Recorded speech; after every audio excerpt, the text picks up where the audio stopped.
When the demolition worker swung his hammer, the old wall cracked open, revealing a fresh female corpse. The wall had been up for 30 years, yet the body inside hadn't decayed at all. This scene defied all logic, sending a chill down the residents' spines. But the true horror unfolded the next morning. The worker who had broken the wall suddenly lost control. Grabbing a kitchen knife, he started slashing anyone in sight. The residents believed the thing inside the wall was causing this, so they pooled their money together and hired a powerful sorceress, planning to perform an exorcism in front of the building. But no one could have predicted this would turn into the sorceress's death livestream. The sorceress slashed her palm with a knife and threw the blood towards the apartment building. But even the sorceress's blood couldn't suppress the demon. She was dragged into an illusion in the blink of an eye. Just before countless ghostly hands tore her apart, she ripped a page from the illusion. And in reality, the sorceress was already dead, her hand tightly clutching the list of residents in the building. The apartment was completely sealed off, becoming a forbidden zone no one dared to enter. But that night, the sorceress's son, Daoki, with the list his mother had sacrificed her life to get, came alone to the building and drew an ancient protective spell on the door to keep the ghosts inside from escaping. The first floor was thick with deathly stillness. Only Daoki's footsteps echoed through the empty hall. He made his way to the second floor, the flashlight beams sweeping the walls.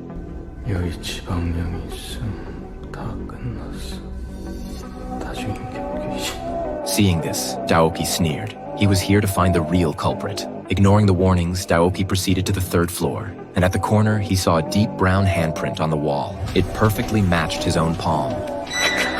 The sound of a shovel scraping the floor downstairs made Daoki panic.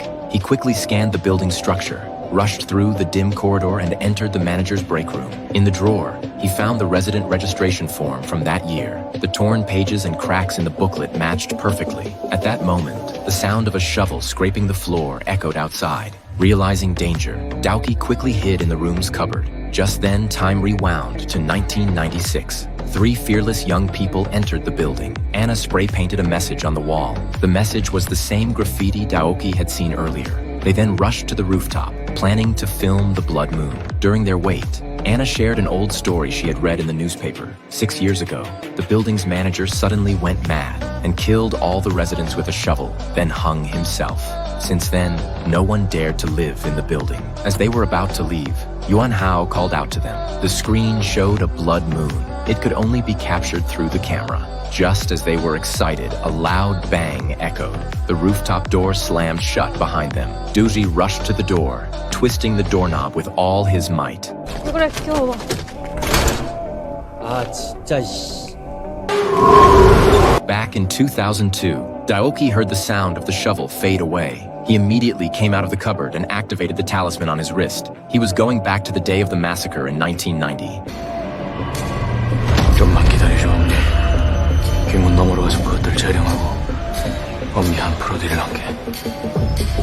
The surroundings began to twist rapidly, and he found himself in the same room. He quickly found the complete resident registration manual on the table. Screams echoed from the hallway. Daoki forced himself to stay calm. Then he followed the list into room 203 to help the male resident's soul find peace. But the man's wife suddenly lunged at him. Daoki used the demon-slaying staff to send them both off. But just as he was about to move to the next room, he suddenly heard the cries of the 3 young people. For a brief moment, the 2 timelines crossed. 이거 아무도 안 믿을 거야, 그치? They had just come down from the rooftop. Anna felt like someone was blowing cold air on her neck.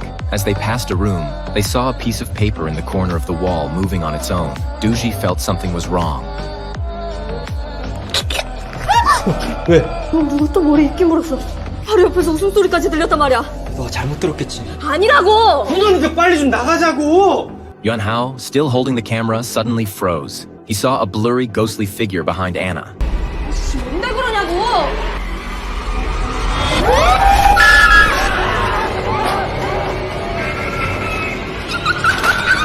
They ran through the dark corridor, but when they reached the first floor lobby, they found the front door had vanished. Only a string of blood-red talismans remained. Suddenly, they heard the sound of a shovel.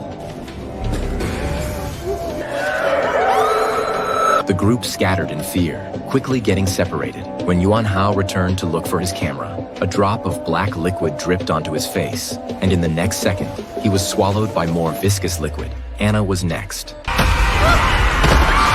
Meanwhile, on Daoki's side, the lights in the entire hallway suddenly went out. He quickly lit a lighter and saw a woman with long hair standing ahead. Hearing movement from behind in room 304, Daoki immediately went to check. Inside the wardrobe, he found a little girl. 나연정. 나연정 아니에요. 그럼 넌 누군데? 윤미리. Daoki quickly checked the resident list. There was no name for Xiaomei. Just as he pulled out the demon-slaying staff, the lights began to flicker.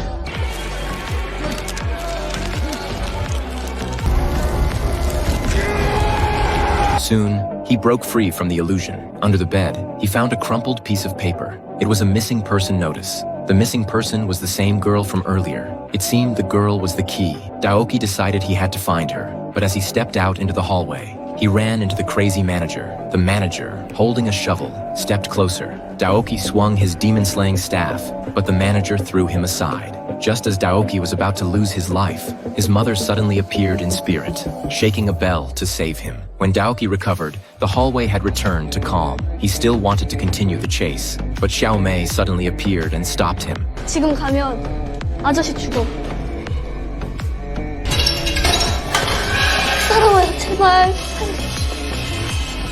The deadly sound of the shovel returned. Daoki turned and ran downstairs. At the staircase corner, Daoki pressed his hand against the wall, and it was here that the blood handprint was left.